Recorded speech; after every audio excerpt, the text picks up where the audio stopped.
Hey guys, tonight we're doing something a little different. We're heading west. Not on a road trip, not in an RV with a cooler full of energy drinks. No, you're climbing aboard a creaky, overloaded covered wagon in 1847, with wooden wheels, a few sacks of flour, and one deeply optimistic plan. Make it 2,000 miles to Oregon before winter. The sun's rising over Independence, Missouri. Your oxen are harnessed, and you can already hear the clatter of hooves and the curses of strangers who'll soon be your trail family or your worst nightmare. You think you're ready.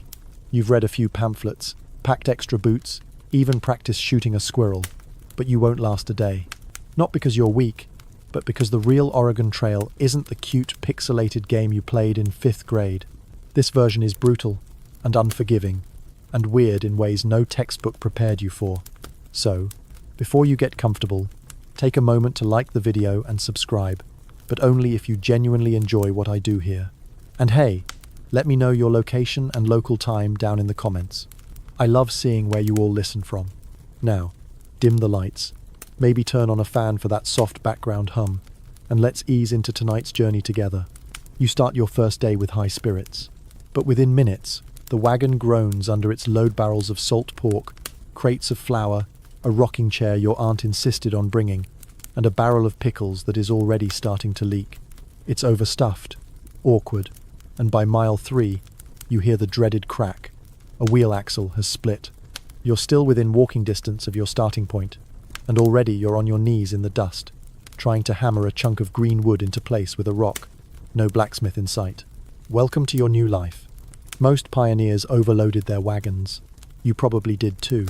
That's the rookie mistake. They tried to bring everything: books, beds, cast iron stoves. Some wagons started out weighing over 2,500 pounds. Trouble is, the heavier your load, the more strain on your animals and the faster things break. A typical ox cart axle had to bear hundreds of pounds while bouncing over rocks and riverbeds. Axles snapped so often that blacksmiths in Kansas City made a killing on spare parts before people even left town. The Oregon Trail was essentially the 19th century version of a DIY cross-country move, except the U-Haul is made of wood and pulled by 4 confused herbivores. Your oxen's low, sturdy, and the least glamorous travel companions imaginable aren't exactly thrilled about your packing decisions. They dig in their hooves, and it takes yelling, prodding, and a lot of frustration before you're moving again. Worse still, there's no suspension system. The wagon has no springs, so every jolt is felt straight up your spine. Riding in the wagon? Forget it. That space is for food, tools, and maybe a toddler or two. You'll be walking most of the way up to 15 miles per day, in boots that weren't made for this. By the end of day 1, your feet are blistered, your shoulders ache from handling the animals, and you're silently praying you never see another chunk of limestone again. The first night, as you camp along the edge of a creek, you finally understand the phrase, bone tired. But it's not peaceful. The sounds of frogs and owls mix with creaks from wagons, barking dogs, and the anxious coughs of children nearby. Mosquitoes are thick. You swat blindly, but they find your neck anyway. The fire keeps the worst of them back, but not all. You forgot the vinegar-soaked cloth trick pioneers rubbed it on their skin to deter bites. Historians still argue whether it really worked or just made everyone smell like salad dressing. And let's talk about hygiene. You don't bathe tonight, or tomorrow, or the next day. Clean water is too precious, and soap is heavy and rare. You'll soon grow used to a sort of shared filter traveling ecosystem of dust, sweat, and stubborn body odor. Toothbrush? Maybe a twig. Toilet paper? Not invented yet. Welcome to leaf roulette. By the end of your first 24 hours, you're sunburned, sore, slightly hungry, and already wondering how in the world people did this with kids, or while pregnant, or while running from debts and dreams alike. You look up at the stars that night, wrapped in a damp blanket on rocky ground, and whisper to yourself, it's only the first day. Oh, but deep down you know, the trail doesn't care how prepared you thought you were. It breaks people for fun, and it's just getting started. You wake stiff and itchy, every joint protesting as you stretch out beside the dying campfire. Your breath fogs in the chilly dawn, even though it was hot enough to bake biscuits in your boots just yesterday afternoon. The weather on the trail doesn't do moderation, it swings wildly, punishing you no matter how well you try to prepare. Breakfast is unsettling. That barrel of pickles finally burst, soaking half your flour. The remaining rations are already showing signs of wear. You settle for some hardtack, which you try to soften with a splash of tepid water. It doesn't help. The cracker-like biscuit cracks a molar halfway through your first bite. And if the rock-like texture doesn't get you, the weevils will tiny bugs that came free with every bag of flour, hiding in the crevices and waving their little antennae as you chew. You decide not to look too closely next time. Out here, you'll learn to eat what's available, not what's appetizing. Drinking water? Well, it's there. Kind of. That creek you camped beside looks fine from a distance, but as you get closer, it's green, slimy, and suspiciously still. You fill your tin cup anyway. It tastes like old leaves and something vaguely metallic. You pretend it's tea. The truth is, most trail water sources were shallow, easily contaminated, and shared with both animals and other travelers. Boiling water was advised, but not always possible, especially when fuel was scarce and fires were forbidden in windy regions. By mile 50, someone in your group gets sick. Fever, cramps, vomiting, then silence. You've just met your first case of cholera. It spread rapidly through contaminated water, killing thousands of emigrants in a matter of hours or days. Whole families vanished by the side of the road, buried quickly in shallow graves before the earth could bake too hard to dig. Historians still argue whether the worst outbreaks came from specific river crossings or shared camp cookware. Either way, it doesn't matter to you. You're holding your breath every time you sip now. Desperation makes people creative. You watch someone in the next wagon line their water barrel with dried grass and charcoal, swearing it keeps out the worst parasites. Another group insists on straining every cup through a silk scarf. You try both. You still get stomach cramps. It could be dysentery, could be nerves, or maybe just the moldy bacon from last night. Meat is a luxury, and fresh meat even more so. Once your salted pork starts to rot inevitably, in the sun-baked barrels you're at the mercy of whatever you can hunt. And you? You are not a natural-born hunter. You fire 6 shots at a prairie dog, and hit nothing but dirt and your pride. The guy next to you, who used to be a dentist, bags 3 squirrels before breakfast. You consider trading him your spare boots for lessons. Meanwhile, the oxen plod on. They drink more than anyone else, sometimes over 10 gallons a day. If you run out of water for them, you stop moving. If they die, you abandon the wagon or try to yoke up a spare mule, or even your own horse. But horses tire faster and spook easily. That's why oxen, despite being slower and less flashy, were the gold standard. You pat your lead ox's shoulder gratefully, even though he just farted in your direction. Lunch, if you can call it that, is more hardtack, maybe some dried apple slices. The apples taste like dusty leather. You chew slowly and keep walking, stomach gurgling like a broken fiddle. And through it all, the sun glares down mercilessly. Shade is a rare luxury on the prairie, and the canvas of your wagon traps heat like an oven. You try ducking under it once to escape the heat, but after 5 minutes of choking on flour dust and stale vinegar fumes, you crawl back out. Supper is slightly better, thanks to a few wild onions dug up near a stream. You boil them into a thin soup, throw in some bacon scrapings, and call it stew. The others are impressed. You feel almost proud until someone points out a clump of dirt that wasn't fully rinsed off. No one complains. Dirt is a condiment out here. One of the strangest fringe beliefs you hear during dinner is about eating charcoal eyes, actual burnt wooders, a remedy for stomach problems. A couple of trail veterans swear by it, and weirdly enough, it might have helped. Historians debate whether charcoal's use as an early antitoxin actually saved lives, or just gave people an excuse to chew on campfire leftovers. Either way, you make a mental note. Charcoal might be your plan B. As the sky turns lavender and night creeps in again, you find yourself exhausted but wary. You check your food stores. You count your water rations.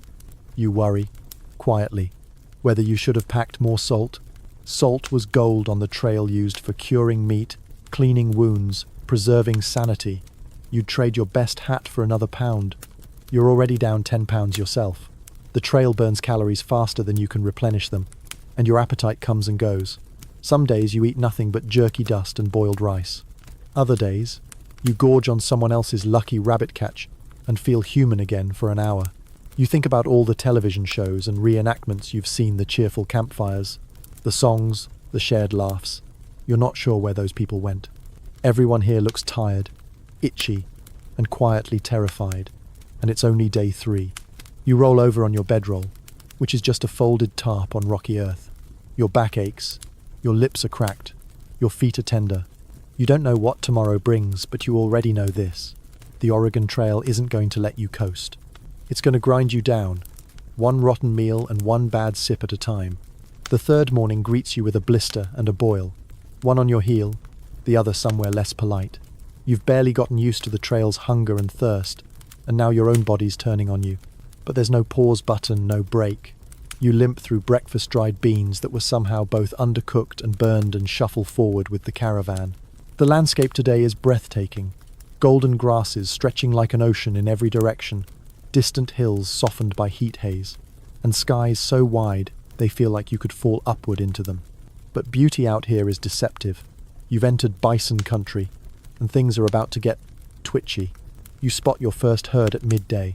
Hundreds of enormous, shaggy beasts plodding across the horizon, hooves drumming the earth like war drums. They're incredible to behold and horrifying when they move your way. Stampedes were a very real danger. One wrong noise could send 1,000 pounds of muscle and horn crashing through your line of wagons. Some emigrants tried to scare them off with gunfire. Others just prayed and ducked. You grip your rifle, heart hammering, though you're not even sure if it's loaded right. It passes, mostly. A few stragglers come close on, even stops to stare, then snorts and lumbers on. No stampede today, but you'll keep listening for that thunder, because next time you might not be so lucky. Later, a bear wanders too close to a neighbouring wagon party. You don't see it yourself, but you hear the gunshots and the panicked yelling. Turns out the bear wasn't interested in people it. Went for a stash of salted fat someone left uncovered. They'll be rebuilding their food barrel and their nerves for the next few days. Bears were uncommon but not unheard of, especially near river valleys and forest fringes. You make a mental note. Seal your food tighter. But wild animals aren't the only natural hazard. By afternoon, you're sweating through your shirt under a punishing sun. No breeze, no shade, just dust, and the sticky sensation of your clothes gluing themselves to your skin. Then comes the itching. Tiny red welts rise on your arms and ankles. Chiggers, maybe. Or fleas. Or just your own skin rebelling after days without soap. You scratch, then regret it. One spot starts to fester. Later, a friend spots the boil on your thigh and offers a remedy. Slice it open with a knife heated in the fire. Squeeze it, and pack it with lard and spider webs. You laugh until you realize he's serious. Spider webs, it turns out, were sometimes used for wound dressing. Their sticky silk has mild antiseptic qualities, or so frontier law claims. Historians still argue whether it was effective or just a desperate move. But it's not like you have a pharmacy nearby, so you grit your teeth and let him dab your boil with a wad of gauze and whatever courage you can muster. By now, you're discovering a painful truth. Out here, there's no such thing as minor. A blister becomes an infection, a scratch turns into sepsis, and a bad cut, that's a race against death. Everything is a potential disaster, because the tiniest wound can keep you from walking, and if you can't walk, you don't eat, you don't keep up, you don't survive. Meanwhile, the insects come in waves. Mosquitoes swarm at dusk, black flies bite your ears, and one night, you wake up with a beetle crawling across your face. You try sleeping inside the wagon, but the heat makes you feel like you're roasting alive. You compromise by setting up your bedroll beside the fire and praying for a breeze. You watch other travelers for survival tricks. One woman ties garlic cloves around her neck, swearing it keeps bugs away. Another coats herself in a mixture of mud and ashes, looking like a swamp creature but biting free. You try the mud. It works, kind of. At least it's cooling. And it hides the smell of your shirt, which has begun to resemble something dragged behind an ox. Speaking of smells, nothing smells good anymore. Not your food, not your friends, not yourself. There's a permanent haze of sweat, manure, and burned beans that follows the caravan like a cloud. You get used to it, or you think you do, until someone lights a fire with green wood, and the whole camp coughs for an hour. You start to wonder what's worse, the big, obvious dangers like bears and bison, or the slow creeping ones like infection and dehydration. The trail has its own twisted sense of humor. It doesn't kill you in cinematic ways. It wears you down like a river against stone. You hear whispers of a man ahead on the trail who tried to cross a shallow creek barefoot, slipped, gashed his foot on a hidden rock, and died 3 days later of infection. His wife pulled the kids in a handcart the rest of the way. You don't know if it's true, but it sticks with you. Every stubbed toe becomes a red alert. That night, as the fire dies down and the wind picks up, you tuck your blanket tighter around your shoulders and stare up at the stars. They're dazzling, so clear it almost hurts. There's no light pollution out here, just the long, lonely dark stretching above you, and the knowledge that tomorrow you'll get up and do it all again. You barely get 5 steps out of camp the next morning before you're standing at the edge of a river, staring at a choice that feels more like a gamble than a decision. The river's wide, murky, and moving just a little faster than you'd like. It doesn't look deadly until you realize everything you own has to cross it with you. River crossings are a roulette wheel of regret. Your options? You can try fording driving the oxen straight through. But if the current's too strong or the bottom drops out, the wagon tips and everything's gone. Or you can caulk the wagon, seal the seams with pitch and grease, and float it across like a makeshift barge. Trouble is, wagons weren't built to float. One bad wave, one unbalanced shift in cargo, and you're watching your flour barrel bob downstream like a lost dream. Lastly, you can pay a ferryman if you can find one, and if you're not already broke from replacing axles and boots, you try the caulking method. It seems safest. You wrap the wheels in canvas, smear the gaps with pine pitch someone traded you for 2 ounces of tea, and hope gravity and optimism do the rest. The oxen are driven across first, splashing and mooing, but somehow making it. You tie the wagon to a rope line and guide it in. Midway through, the current grabs it. You slip, your arms yanked as the wagon shifts, dipping hard on the right side. A barrel tumbles off. You scream for help. The others shout encouragement.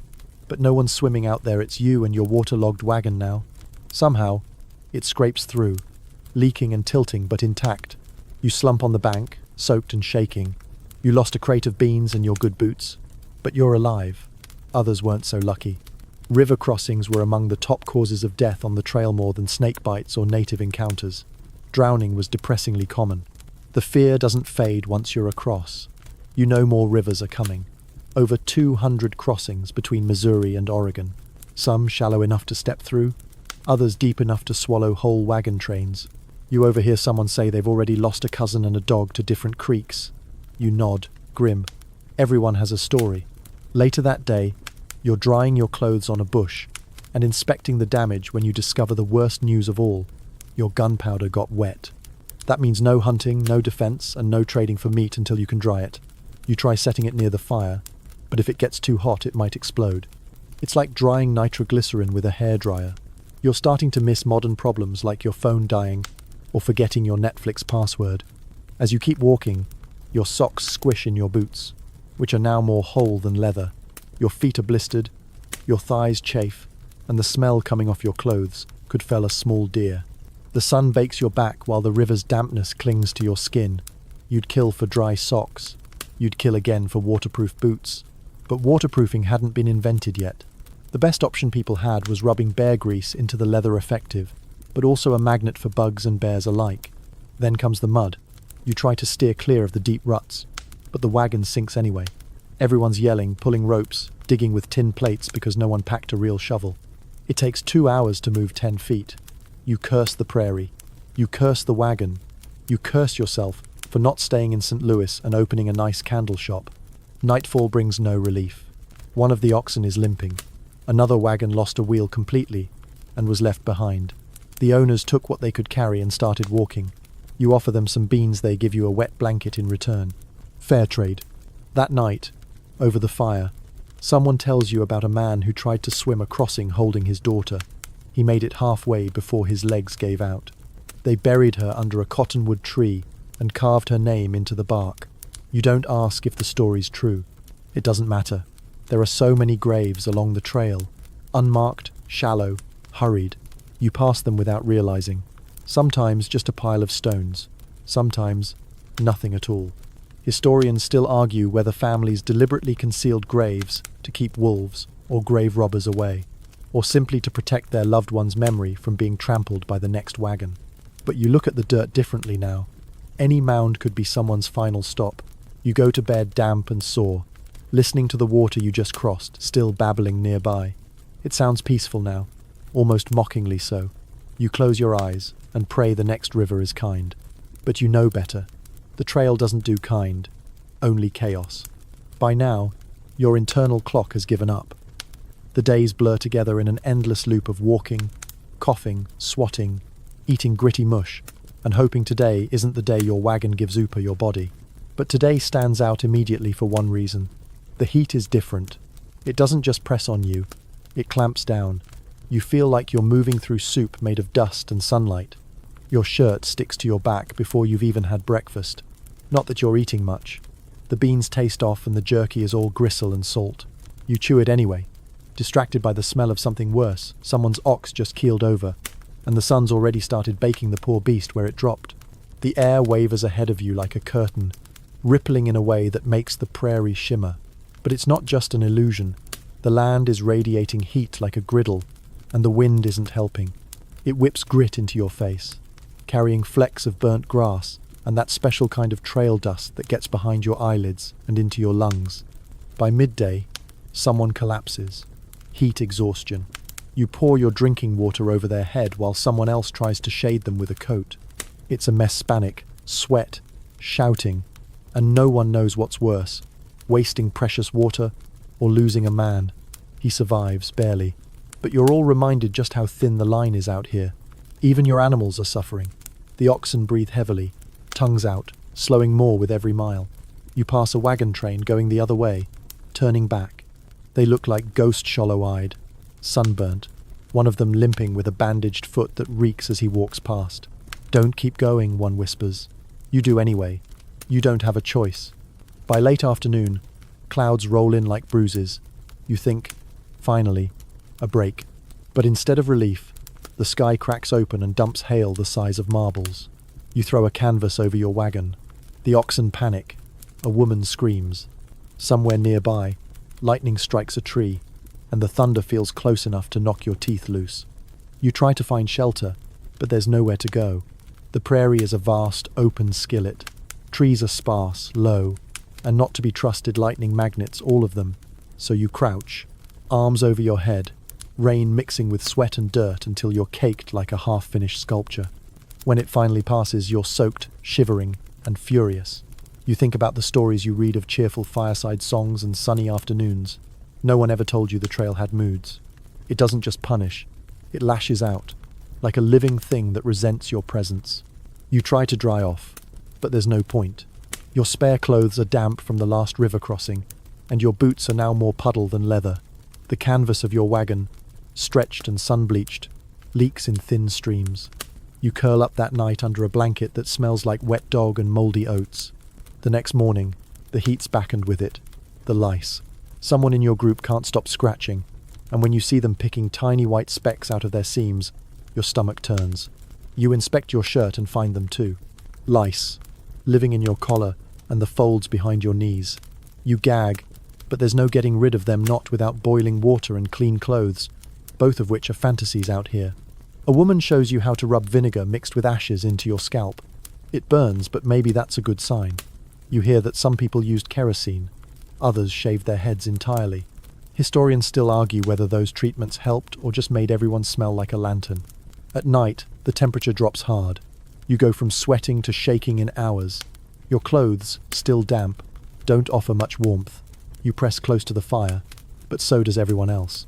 You accidentally sit on someone's tin plate. They don't even yell. They're too tired.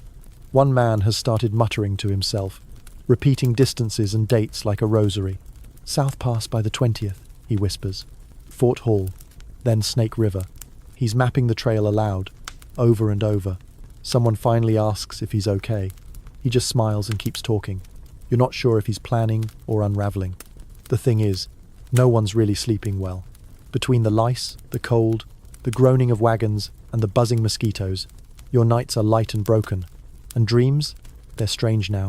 You dream of home, of warm beds and clean shirts, and you wake to discover you've drooled into your sleeve and your legs asleep. And yet, people keep moving.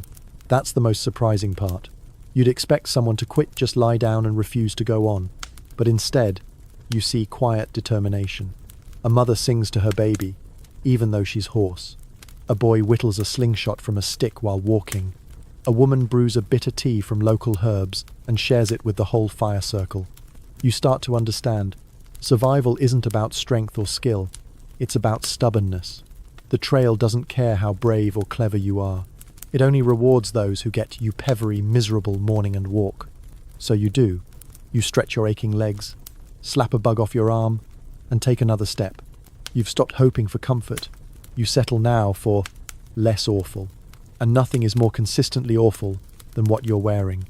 Every stitch of clothing feels like a slow punishment. Let's start with the basics. You're in wool.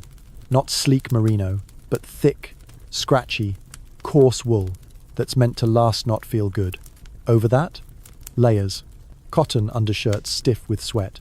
Leather boots that never quite dried after the last storm. A hat that started out stylish and now just exists to shade your nose and hide your unwashed hair. You thought you'd get used to the grime. You haven't.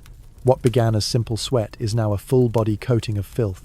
You smell like a soup of ox grease, old beans, smoke, and despair. But you're not alone. Everyone on the trail has adopted the same scent, like you all belong to the same weary, stumbling herd. And the chafing. Oh, the chafing. Your thighs are raw from days of friction. Your waistband has rubbed your hips pink. Under your arms, the seams of your shirt dig like sandpaper.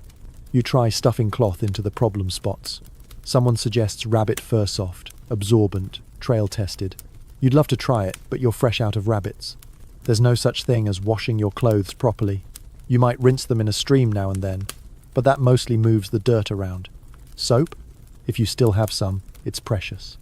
Most trail soap was homemade from animal fat and lye harsh enough to burn your skin if used wrong. Historians still argue whether the lye-heavy recipes did more harm than good. But on laundry day, you're just glad to see the water turn brown. Proof of progress. Every time you try to clean up, something interrupts. A wagon needs pulling. An ox has wandered. The firewood pile is gone again. So, more often than not, the laundry waits, and you stew in your own sweat until the next rainstorm does the job for you. Let's not forget your undergarments. If you're lucky, you brought 2 sets sewn to wear, one to dry, but one's already torn, and the other's stained from mystery stew. You try to stitch them with a crooked needle and a thread you salvaged from a burlap sack. The result? Lumpy seams that itch worse than the lice. Then there's footwear.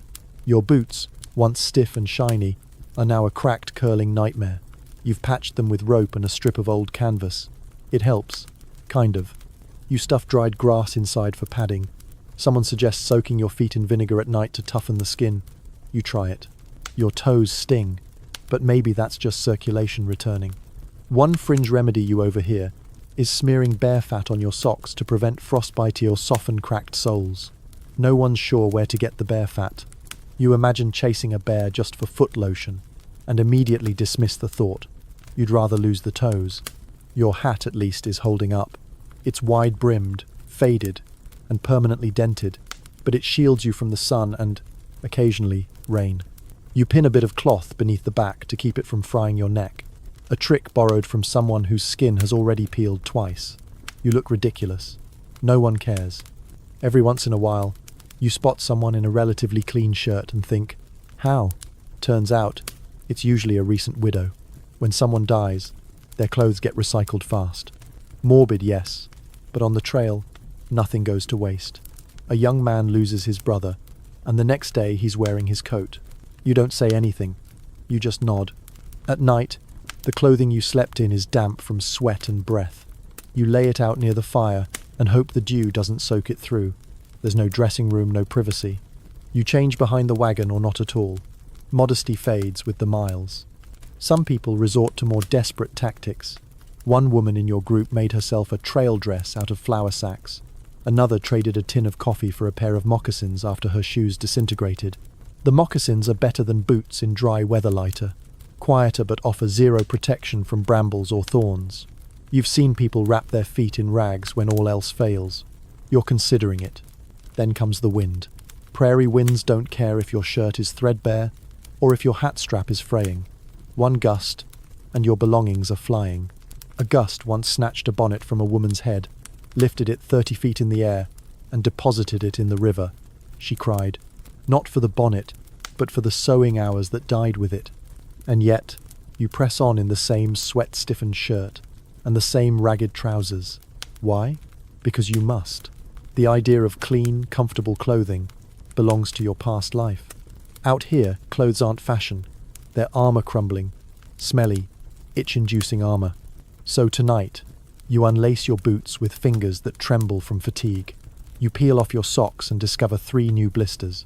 You lie back in your travel-stained jacket, pull your wool blanket up to your chin, and try not to think about the lice, or the cold, or the cracked seam along your left boot that's slowly letting in every pebble on the trail. And still, in the dark, someone nearby hums a tune. It's out of tune, and soft, but oddly soothing. You smile. Tomorrow, you'll patch the trousers again, maybe find a squirrel, maybe steal that song. By now, your internal clock has given up. The days blur together in an endless loop of walking, coughing, swatting, eating gritty mush, and hoping today isn't the day your wagon gives Upa your body. But today stands out immediately for one reason. The heat is different. It doesn't just press on you, it clamps down. You feel like you're moving through soup made of dust and sunlight. Your shirt sticks to your back before you've even had breakfast. Not that you're eating much. The beans taste off and the jerky is all gristle and salt. You chew it anyway, distracted by the smell of something worse. Someone's ox just keeled over, and the sun's already started baking the poor beast where it dropped. The air wavers ahead of you like a curtain, rippling in a way that makes the prairie shimmer. But it's not just an illusion. The land is radiating heat like a griddle, and the wind isn't helping. It whips grit into your face, carrying flecks of burnt grass, and that special kind of trail dust that gets behind your eyelids and into your lungs. By midday, someone collapses. Heat exhaustion. You pour your drinking water over their head, while someone else tries to shade them with a coat. It's a mespanic, sweat, shouting, and no one knows what's worse. Wasting precious water or losing a man. He survives, barely, but you're all reminded just how thin the line is out here. Even your animals are suffering. The oxen breathe heavily, tongues out, slowing more with every mile. You pass a wagon train going the other way, turning back. They look like ghost shallow-eyed, sunburnt, one of them limping with a bandaged foot that reeks as he walks past. "Don't keep going," one whispers. You do anyway. You don't have a choice. By late afternoon, clouds roll in like bruises. You think, finally, a break. But instead of relief, the sky cracks open and dumps hail the size of marbles. You throw a canvas over your wagon. The oxen panic. A woman screams. Somewhere nearby, lightning strikes a tree, and the thunder feels close enough to knock your teeth loose. You try to find shelter, but there's nowhere to go. The prairie is a vast open skillet. Trees are sparse, low, and not to be trusted lightning magnets. All of them. So you crouch, arms over your head, rain mixing with sweat and dirt until you're caked like a half-finished sculpture. When it finally passes, you're soaked, shivering, and furious. You think about the stories you read of cheerful fireside songs and sunny afternoons. No one ever told you the trail had moods. It doesn't just punish, it lashes out, like a living thing that resents your presence. You try to dry off, but there's no point. Your spare clothes are damp from the last river crossing, and your boots are now more puddle than leather. The canvas of your wagon, stretched and sun-bleached, leaks in thin streams. You curl up that night under a blanket that smells like wet dog and mouldy oats. The next morning, the heat's backhand with it. The lice. Someone in your group can't stop scratching, and when you see them picking tiny white specks out of their seams, your stomach turns. You inspect your shirt and find them too. Lice, living in your collar and the folds behind your knees. You gag, but there's no getting rid of them not without boiling water and clean clothes, both of which are fantasies out here. A woman shows you how to rub vinegar mixed with ashes into your scalp. It burns, but maybe that's a good sign. You hear that some people used kerosene. Others shaved their heads entirely. Historians still argue whether those treatments helped or just made everyone smell like a lantern. At night, the temperature drops hard. You go from sweating to shaking in hours. Your clothes, still damp, don't offer much warmth. You press close to the fire, but so does everyone else. You accidentally sit on someone's tin plate. They don't even yell. They're too tired. One man has started muttering to himself, repeating distances and dates like a rosary. "South Pass by the 20th, he whispers. Fort Hall, then Snake River. He's mapping the trail aloud, over and over.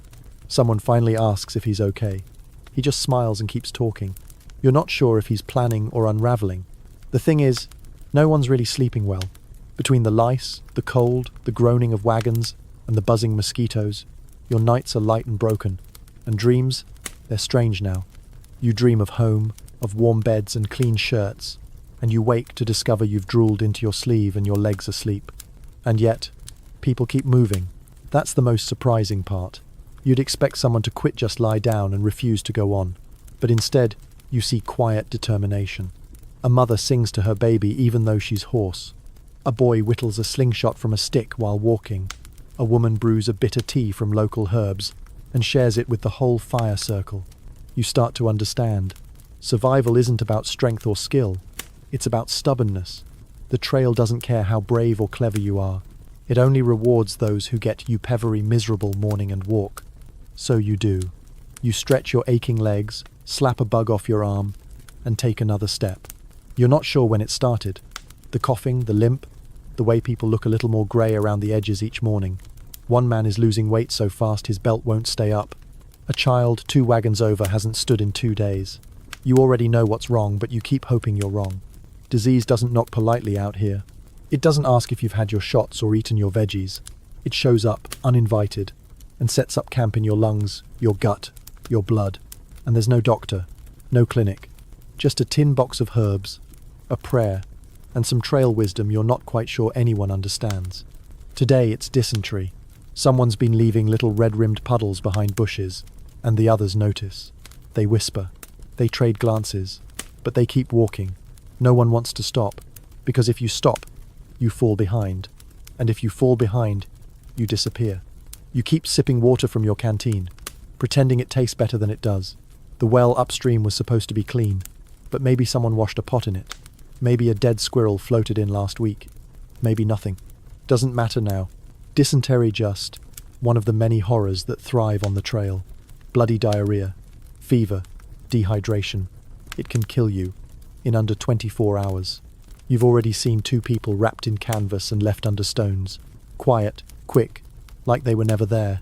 You help dig the graves now. You try not to cry anymore. The next day, it's scurvy. Gums bleeding. Legs aching. One woman can't even hold a spoon anymore. Her teeth are loose. You bite into a strip of jerky and wonder if your own mouth feels strange. Probably nothing, you tell yourself. Of course, you forgot the lemon. Everyone forgets the lemon. It's not like you can haul crates of fresh citrus across the Great Plains. But without vitamin C, your body starts breaking itself down. Historians still argue whether the rare patches of wild berries along the route were enough to prevent full-blown scurvy or just delay it. You start chewing anything vaguely plant-like. Dandelion leaves, pine needles, sour grass. One old-timer says pine needle tea saved his brother's life. You drink it. It tastes like sadness, but maybe he's right. Then, there's smallpox. Or maybe measles. It's hard to tell. A rash, a fever, and someone in the camp is covered in spots. People panic. You see a family quietly move their wagon 100 feet away. They're not abandoning anyone, they're just trying not to die too. You wonder how long it takes for the spots to appear. You inspect your arms each morning like they're maps from a stranger's journey. One man boils willow bark and drinks it for the fever. Another smears himself with bear fat and sings Bible verses. You do what you can. You carry water. You rinse someone's soiled blanket in the creek. You hold a hand. It's warm, then cooler, then gone. But it's not all sudden death. Some sicknesses just linger, gnawing at people slowly. Malaria creeps in near rivers. Coughs turn into wheezes that never go away. There's no rest, no recovery time. If you can't walk, someone might carry you for a while, but not forever. And the wagon can only hold so much. You hear someone tell a story about a family that built a stretcher out of yokes and dragged a sick child behind their wagon for 300 miles. He lived, but his legs never worked again. No one knows where they ended up, or if they made it. You wake up one morning with a scratchy throat. Panic sets in. You sip hot water, wrap your scarf tighter, and pretend it's just the wind. That's the worst part, the guessing. Every cough is a threat. Every fever, a possible ending. Some turn to folk cures. A chunk of raw onion worn around the neck. Burning sage inside the wagon. eating coal dust. One man swears he was cured of typhoid by eating raw potatoes. You try not to laugh. You try not to try it. A child near your group comes down with something. She won't eat. Her mother carries her all day, whispering lullabies, pretending it's just a cold. But that night, they don't sing. In the morning, the mother's eyes are empty. The child is gone. You pass another trail grave, marked by a simple wooden cross. No name, just a single boot nailed to the wood, someone's way of saying goodbye. It's the 6th grave this week. Maybe more. You stopped counting. It's easier that way. Yet somehow, the wagon train keeps moving. People cry. They mourn. But they walk. Because there's nothing else. The trail doesn't wait. And there's no rescue coming. You help someone bury their brother. Then hand them a cup of water and nod. They nod back. No words needed. That night, you lie on your back, fingers tracing the cracked canvas above you. You listen to the coughing 3 different people tonight and wonder who won't be there in the morning. You're starting to understand that surviving out here isn't just about strength or supplies. It's about stubbornness and a little bit of luck. By now, the landscape has changed, but so have you. Your face is harder, your hands more calloused, your nerves always just an inch from snapping. But it's not the mountains or storms or sickness that finally get to you. It's the people. It starts small. A whispered argument over who gets to use the fire pit. A snapped reply when someone asks to borrow a kettle. But then it builds. Because out here, you're all tired. You're all hungry. And when resources run low, patience runs even lower. Today, someone's bacon goes missing. A whole wrapped slab, gone from their wagon before breakfast. They accuse a neighboring family. Voices rise. Someone grabs a rifle. The rest of the camp circles slowly, watching with that special blend of curiosity and dread. No one pulls the trigger, but it's close. Too close. The accused family packs up and leaves early, their heads down, muttering. Trail rage, they call it. You'd laugh if it wasn't so real. People turn. Good folks who started out generous and hopeful slowly fray at the edges. Jealousy bubbles up. Someone hoards sugar. Another fills their water barrel at night, while others sleep. A child steals a biscuit and gets whipped for it. You look away. And then there are the wagon leaders, the so-called captains elected back in Missouri, who now struggle to keep peace in a caravan full of nerves and dehydration. You watch one leader argue with a group about the next route. He wants to take the northern pass. They want to push south. Safer water, one insists. Shorter distance, says another. They part ways. You have to choose which group to follow. You pick based on nothing but a gut feeling and wonder all night if it was the right call. The next morning, one of the split-off wagons returns. Their axle broke. They look ashamed and sunburned. The leader doesn't say, "I told you so." He doesn't have to. They all know it. Later, you hear about a group 2 days ahead that got into a fight over a mule. Someone pulled a knife. Another man lost a thumb. And all because one tired traveller refused to share oats with another man's animal. Some arguments turn quiet and cold. A husband and wife walk 20 feet apart for 3 days straight. No speaking, no eye contact. You hear whispers of an affair, but out here, who knows? There's no time for soap opera drama, yet somehow it still unfolds messy, human, inevitable. You start seeing the way stress eats at everyone. A mother yells at her daughter for crying. A father slaps his son for asking too many questions. People stop offering help. They stop saying good morning. They build invisible fences around themselves, trying to preserve what little sanity they have left. And then sometimes there's kindness. That's the strangest part. The trail takes and takes and takes, and yet, now and then, someone gives. A man shares his last bit of coffee with a grieving widow. A girl gives up her blanket for someone with fever. A boy carves a little wooden horse and leaves it beside a grave. You're reminded that people don't break cleanly. They crack and splinter, but they also rebuild. You've had arguments too, over firewood, over who gets the last scoop of cornmeal. Once, you screamed at someone for cutting the line at the spring. They looked like they were going to cry. You felt ashamed for days.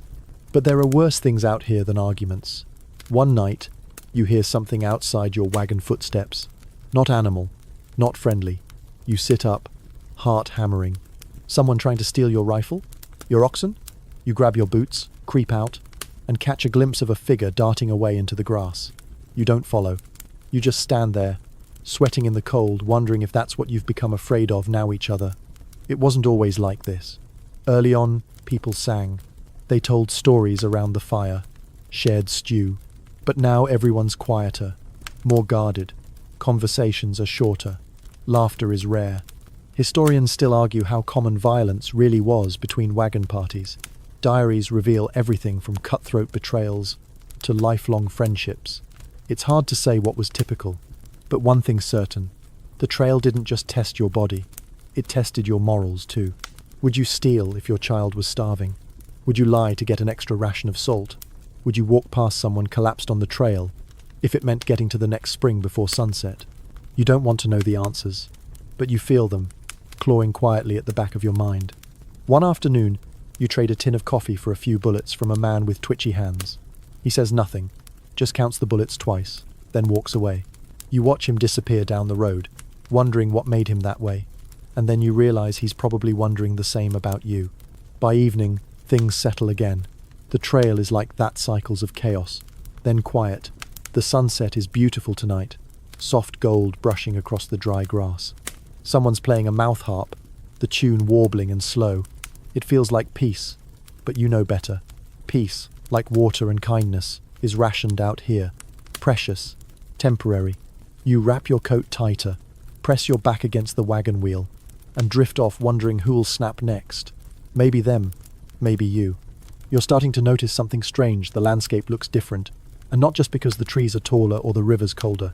It's the people. The faces around you are tighter, quieter, some of them missing altogether. But today, for the first time, you meet someone who doesn't scowl or spit or steal your firewood. In fact, they hand you a piece of dried salmon and walk away. It was an indigenous trader, quiet, older, wrapped in a deerskin cloak and watching you like someone who's seen your type before. And he has. Dozens, maybe hundreds, of you wide-eyed, road-dusted migrants rolling into their ancestral lands, wagons creaking, cattle bawling, and sickness hitching a ride. You were warned about this moment. Back in Independence, there were storiesome, helpful, most horrifying, tales of raids and ambushes and scalping knives. You almost didn't come because of them. But now, face to face with someone who knows these lands far better than you do, you feel embarrassed. Because he's not attacking, he's trading. He's got beads, roots, smoked meat, and unbelievably fresh berries. You give him half a spool of thread and the last bit of your wife's ribbon. He nods. That's it. No drama, no arrows. Just a quiet exchange, and a reminder that maybe not everything out here is trying to kill you. That night, the talk around the campfire shifts. Some people still mutter the old warnings, but a few admit it. Indigenous people have helped them. One family says they were shown where to dig for sweet water. Another was warned away from a flash flood valley just in time. Historians still argue how often these moments of mutual aid occurred. Some diaries record heartfelt gratitude. Others ignore it entirely, focusing only on fear and conflict. The truth is messy. Some tribes saw pioneers as alias tempori, perhaps, or potential trading partners. Others saw them for what they were, a slow-moving invasion. You're crossing through sacred hunting lands, trampling berry fields, draining creeks, not maliciously, just ignorantly. But ignorance still leaves footprints. A week later, the tone changes. You're further west now, where gold fever is already whispering through the hills. You overhear two men plotting to stake claims, not farms. They're loud, boastful, careless. And the next day, they're gone off into the hills, convinced they'll strike it rich. But their shouting draws attention. Your camp gets a visitor. This time, not a trader. A younger man, wary, watching from the shadows of the trees. He doesn't smile, doesn't trade. He's just there, observing. A tension settles in the camp like dust. No one says it, but everyone feels it. You've crossed a line, even if you don't know which one. Later, someone carves "keep out" into a tree trunk. Someone else mutters about setting watches at night. You don't say anything, but deep down you know this land was never yours. You're just trespassing with permission no one gave. Then comes the theft. 2 oxen vanish overnight. No sound, no trace. Just missing ropes and confused hoofprints in the dirt. A few men grab rifles. They want to go looking. You don't join them. You're not sure who took the oxen, or even if anyone did. Could have been wolves. Could have been the 2 gold chasers who circled back, low on supplies. But no one wants to hear that. It's easier to blame the people you don't understand. That evening, you walk to the edge of camp. The stars are coming out. You spot a figure across the river, standing still, watching, then gone. You don't know if they meant to be seen. Maybe it was a warning. Maybe just curiosity. Either way, you feel it again, that creeping understanding that the land you're crossing has rules you don't know and hosts you never asked. Still, you keep moving. The trail cuts through lands once teeming with trade and travel, long before wagons ever rolled across them. You see ancient trails crisscrossing your own. You find a ring of stones from an old fire pit, blackened by time. You wonder who sat there before you. You feel small. You start listening differently now. You hear the wind not just as noise, but as signal. You watch the birds, the rivers. You try to learn. You ask questions, carefully. Someone teaches you how to chew willow bark for headaches. Someone else tells you the names of mountains you'd only ever called that big one before. These aren't wildernesses, they're homelands. But even as you try to understand, others in your group move in the opposite direction. Suspicion blooms. A boy carries a knife he never used to. A woman hangs charms from her Wagona blend of crosses, bones and beadstow, ward off spirits. She says it makes her feel safer.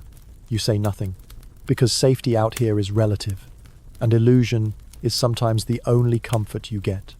At night, the campfire feels hotter. The silence is longer. You wonder what kind of neighbor you are, what kind of guest. The land hasn't spoken directly, but you suspect it's watching, measuring, and you're not sure you're passing the test. The hills are crueler now, not just in slope, but in silence. The easy miles are long gone. Every step grinds into your bones. Your shoulders ache from yoke strain, and the oxen are moving like they've aged a decade in the past week. You count your footsteps just to stay awake. 20, 30, stop. 20 more. The rhythm becomes your lifeline. The problem is you're out of almost everything. The coffee tin is empty, rattling with a few bitter grounds. Your flour sack is down to a sad, dusty corner. Salt's gone. Sugar? Forgotten. You're chewing dried roots and drinking water that smells faintly of sulfur. It's not hunger anymore, it's the slow unraveling of need. That morning you crack your last egg over a dented pan and stare at it like it's treasure. You try to make a joke, but no one laughs. They're busy counting bullets and spooning out the last of the lard. One woman cries when her sourdough starter goes bad. Not because she was baking anything, but because it was a connection to home. A jar of flour and wild yeast that reminded her of mornings with her mother. You're discovering that on the trail, everything you once took for granted becomes currency. People have traded shoes for beans, combs for jerky, even wedding rings for a handful of dried peaches. That's the thing about scarcity, it rewires you. One day, you wouldn't dream of giving up your coat. The next, you'll swap it for a single live chicken. And bullets? They're worth their weight in gold. Ammunition is meat. Protection. Barter. You've only got 5 left. You used one last week on a skunk. Regret sets in every time you taste the meat. Someone in your group traded a family Bible for a pair of usable oxen shoes. The recipient accepted solemnly and swore to keep the books safe. 2 days later, he traded it for a tin of syrup. You try not to judge. You might have done the same. Then there's the breakdowns. Your wheel spokes are loose again. You rig a patch from firewood, rope, and whatever is left of your faith.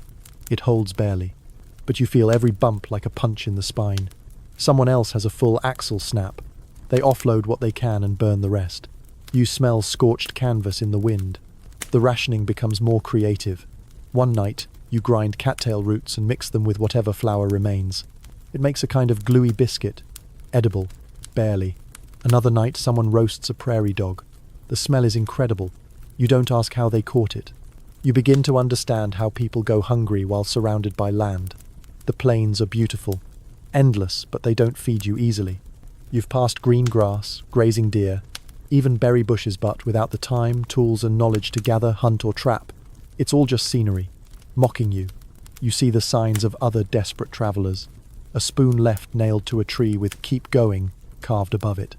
A skeleton of a wagon, stripped bare, nothing left but a broken tongue and a child's doll half buried nearby. You keep walking. Your stomach doesn't even growl anymore. It just humps a low ache you've learned to ignore. Your ribs are visible now. Your belt doesn't stay put. You start to dream about bread. Big, crusty loaves with steam rising from the middle. You wake up chewing your own tongue. There are arguments, of course, over portion sizes, over trail directions. One man accuses another of hoarding cornmeal. It escalates. A knife comes out. Blood is drawn. It's shallow, but the message is clear. People are fraying. The trail doesn't just make you hungry, it makes you mean. At the next stream crossing, a woman slips and nearly loses her satchel. She screams not for the bag, but for the seed pouch inside. Her mother's heirloom, gone. She wades in, frantic. Someone helps her find it. Somehow, it's intact. She cries. You help her dry it by the fire. You say nothing, but you understand. Because everyone's holding on to one thing that isn't food, or fire, or bullets. A letter, a keepsake, a photograph. Something from the life before all that's left to remind you who you were. You think about turning back sometimes, but you know there's nothing left behind you either. The only option is forward. Starving, limping, but forward. That night, someone pulls out a tin whistle and plays the saddest, slowest tune you've ever heard. It's barely audible over the wind, but it pulls everyone to the fire. A dozen starving strangers huddled in silence, sharing a melody made of memory and smoke. The next day, you barter your last pair of dry socks for half a loaf of stale cornbread. You eat it slowly, savouring every crumb like it's wedding cake. You don't even care that it's hard enough to chip a tooth. You pass another trail marker scratched into a rock. If you can read this, you're still alive. You keep walking. You can smell the body before you see it. That's the first thing. A sour, heavy sweetness that doesn't belong to the prairie wind or your sweat-soaked shirt. Then comes the shape. A bundle beneath a wagon tarp, tied down with rope, legs poking out stiffly, wrapped in a quilt that was probably someone's wedding gift. The family hasn't had time to bury him yet. They're waiting for softer ground, or maybe just a bit of privacy. Death on the trail doesn't pause the journey. If anything, it hurries it along. The longer a body stays, the more it weighs emotionally, physically, logistically. You've already passed 5 graves today, and you're only 10 miles in. Sometimes, there's no time or strength to dig a proper resting place. That's when the dead ride with you. Wrapped, strapped, quiet. You've seen it before, a girl who died of fever, tied gently to the top of her wagon while her parents kept moving. A man with crushed ribs after a wagon flipped, lying under sacks of flour, while his brother stared straight ahead and said nothing. Historians still argue about how common this was. Some diaries speak of improvised coffins made from barrels or broken furniture. Others mention leaving the dead behind unburied, with a prayer and a rock. You can't blame them. The earth out here is as unforgiving as the sky. At one crossing, you hear about a family that left their grandmother in a tree fork-high above the reach of animals, with flowers braided in her hair. You wonder if that tree's still there. You hope someone tends it. Your own group is quieter these days. Loss hangs around like smoke, sometimes seen, sometimes not, but always in the air. You all walk a little more slowly, speak in softer tones. When someone coughs too hard, everyone looks away. That morning, one of the children asks if dead people get tired of being moved. No one answers. You've learned to identify the graves.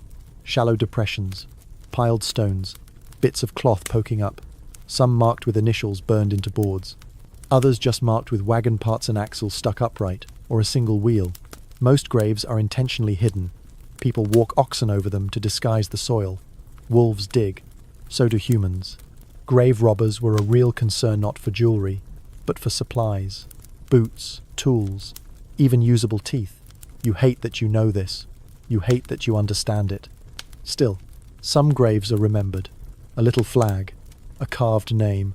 Once, you pass a painted rock with "Dear Sister" in faded red letters. You whisper something you hope sounds like a blessing.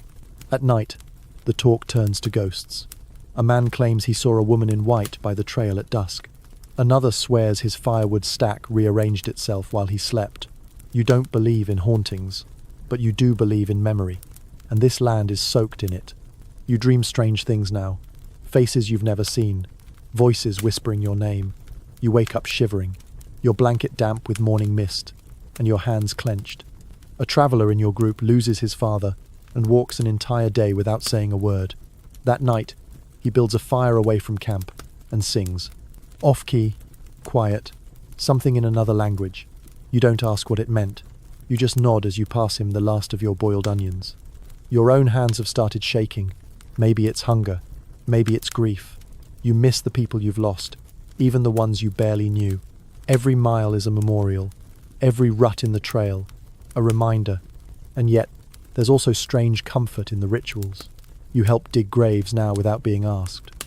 You fold blankets over the still.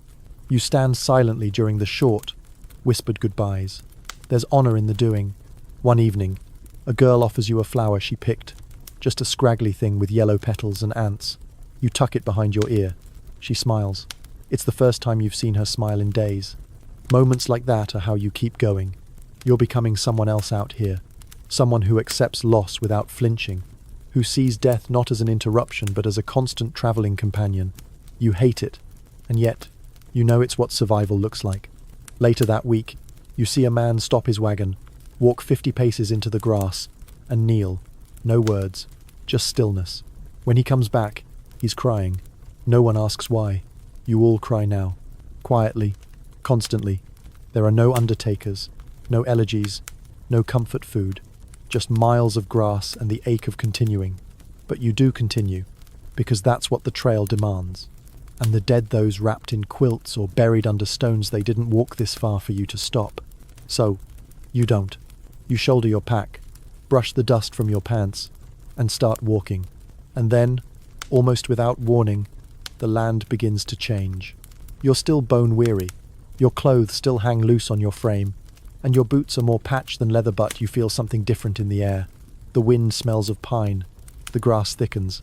Trees cluster tighter. The trail narrows, winding through steep valleys where the sun takes its time reaching the ground. You're nearing Oregon. At first, you don't trust it. You squint at every hill, expecting another river crossing, another broken axle, another grave. But slowly, cautiously, your body starts to believe in the end of the trail. The nights are colder now, but the stars are softer, the silence less threatening. The talk around camp changes too. People start to guess how many miles remain. They dream out loud about fences they'll build, land they'll claim, potatoes they'll plant. A woman sketches the shape of a cabin in the dirt with a stick. A man sharpens tools that haven't been used in weeks. Even your oxen move with a bit more purpose, sensing the shift in mood. But you're not sure how to feel. You've been walking so long, surviving so intensely, that the idea of stopping seems impossible. You eat your cornmeal mush quietly, staring into the fire, wondering if your body will even remember how to rest. The final miles are the cruelest in some ways. The worst is behind you, but the last stretch is steep, rocky, and winding. Wagon wheels break, tempers flare. A child nearly drowns in a flooded stream. And you begin to understand that the Oregon Trail doesn't end in triumphant, ends in unraveling. By the time you reach the Willamette Valley, you've lost half your group, most of your gear, almost all your illusions. You crest a ridge one evening and see it, a green expanse opening beneath the clouds, dotted with tiny cabins and fences, and smoke curling upward like promises. It's beautiful, but you don't cheer, you don't run. You just stand there, too tired to speak. You arrive with a torn shirt, 2 good spoons, and a piece of hardtack you've been saving for 3 weeks. Your body is a roadmap of scars and sunburn. Your mind still runs on trail time eyes, scanning for snakes, nose alert for fire, ears tuned to every cough. There's no parade, no fanfare, just a slow approach to a makeshift settlement where someone offers you water and a seat on a stump. You sit, and for the first time in months, you don't get up right away. You find out quickly that arrival doesn't mean ease. You're expected to stake a claim, build shelter before winter, fend off wildlife, dig a well, plow land. Oregon isn't a reward. It's a second beginning, and you're already worn out. Still, you build, you hammer and dig, you trade for seeds, you cut trees. At night, you sleep in a tent patched with wagon canvas. You dream about the trail, not the end, but the middle. The river crossings, the wagon wheel cracks, the faces of those who didn't make it. Some mornings, you wake and forget where you are. You reach for your boots before remembering there's no travel today. You stir the fire like you always did, but now it's for breakfast, not for warmth before another 15-mile march. Historians still debate how many people truly thrived after reaching Oregon. Some found land and fortune. Others died within a season from exposure or illness. The trail didn't guarantee a better life. It just offered a chance. A narrow, brutal chance. And you took it. One day, someone passes you a letter a new arrival from the east brought it. It's from someone you haven't thought about in months. Someone who stayed behind. Their words are gentle. They ask how you're doing. You don't know how to answer. Because fine doesn't cover it. Alive is closer. Eventually you write back. You tell them the trail was longer than miles. That it changed your bones. That you don't cry at funerals anymore. That you saw a man carry his sister's body for 100 miles. That you saw stars so bright they hurt your teeth. That sometimes, even now, you still count your footsteps. You seal the letter, trade it to a passing wagon heading east, and return to your work. Because the trail never really ends. It just moves from dust to dirt, from boots to bare hands, from one kind of survival to another. And Yorigid, quiet, forever changed you keep going. So now, as the fire in our story fades low, let your breath slow with it. The trail is quiet tonight. The wagons have stopped. The oxen are sleeping, their breath rising in slow clouds beneath the stars. And you, after all those miles, all those hardships, you are still here. Let your muscles soften one at a time. The weight of your pack slips off your shoulders. The ache in your feet fades to a distant hum. You're not walking anymore. Not digging, not fording, not bracing against the wind. You're just resting, safe, still. The Oregon Trail was never just about reaching a place, it was about becoming someone who could. Someone who knew hunger and kept walking, who saw death and still built a fire, who learned that survival sometimes looks like kindness and sometimes like quiet endurance. Tonight, that long road is behind you. There's no fire to tend, no river to cross, just stars above you, cool wind on your skin, and the soft hush of a world at peace for now. You've earned this rest. You've walked 1,000 miles with blistered feet and stubborn hope. You've arrived, and though you are changed, you are whole. So, close your eyes now. Let go of the wagon dust, the campfire smoke, the long, hard journey. Let the wind hum lullabies through the trees and carry you gently into dreams. Good night, sweet dreams.